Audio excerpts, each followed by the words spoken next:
Bonjour à tous et bienvenue sur Easily Bourse, la chaîne qui t'aide à investir. Comme broker, personnellement j'utilise Trade Republic pour mon CTO et Boursobank pour mon PEA, qui offre de mignons petits bonus à l'inscription en utilisant les liens présents sous la vidéo.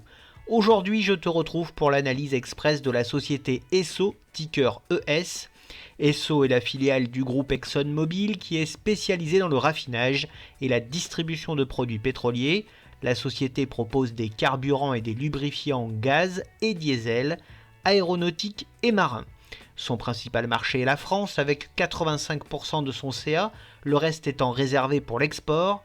L'activité principale du groupe est la distribution de carburants et le raffinage qui représente 100% de ses ventes. Ces 6 familles de produits sont le diesel et le fuel, les carburants automobiles, les huiles brutes, les produits semi-finis, les fuels pour l'aviation et les autres activités. En quelques chiffres, le groupe Esso, c'est quoi? C'est un groupe possédant plus de 800 stations-service, de raffineries employant plus de 1500 employés, avec un chiffre d'affaires de 19,24 milliards d'euros en 2023.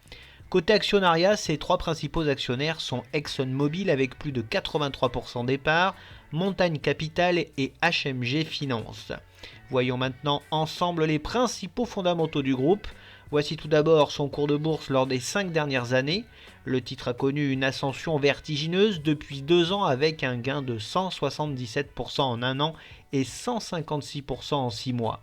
Son résultat d'exploitation est en baisse en 2023 avec une année 2022 exceptionnelle. Son chiffre d'affaires est également en forte baisse en 2023 et accuse le coup. Sa rentabilité via son retour sur capitaux propres est voisine des 32,8%. Elle est bonne mais en baisse pour la 2e année consécutive. Le groupe est très peu endetté et présente une très belle trésorerie en réserve, ce qui lui a permis de délivrer un dividende exceptionnel en 2024.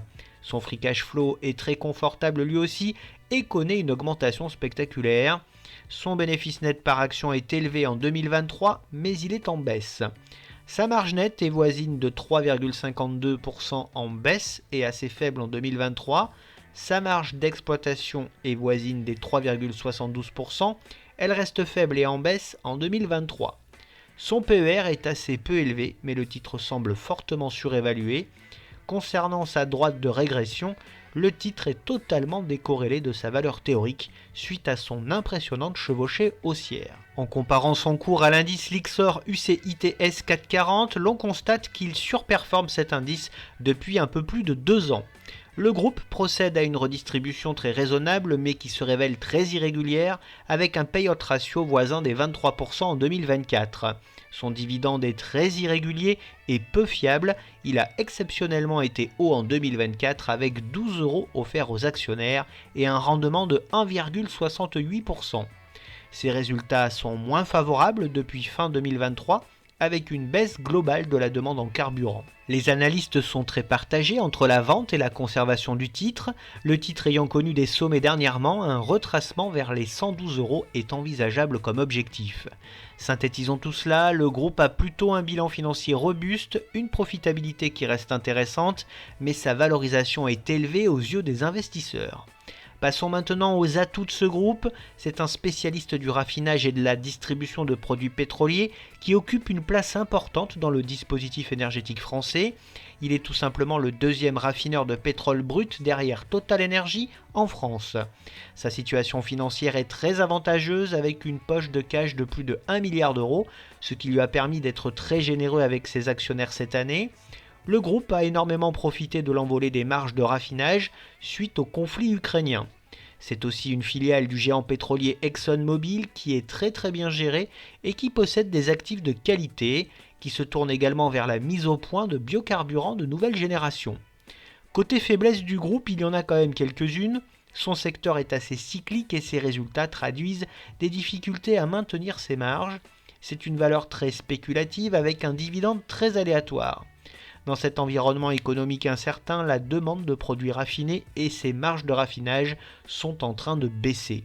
La vente de sa raffinerie de Fos-sur-Mer et la fermeture de son usine pétrochimique à Gravenchon ne sont pas de bons signaux. Et enfin, Esso se voit obligé de trouver de nouveaux relais de croissance s'il veut pérenniser ses activités à plus long terme. Et pour finir, quelle est donc mon opinion sur ce groupe? Cette filiale du mastodonte Exxon a su profiter de conditions favorables au cours de ces 2 dernières années.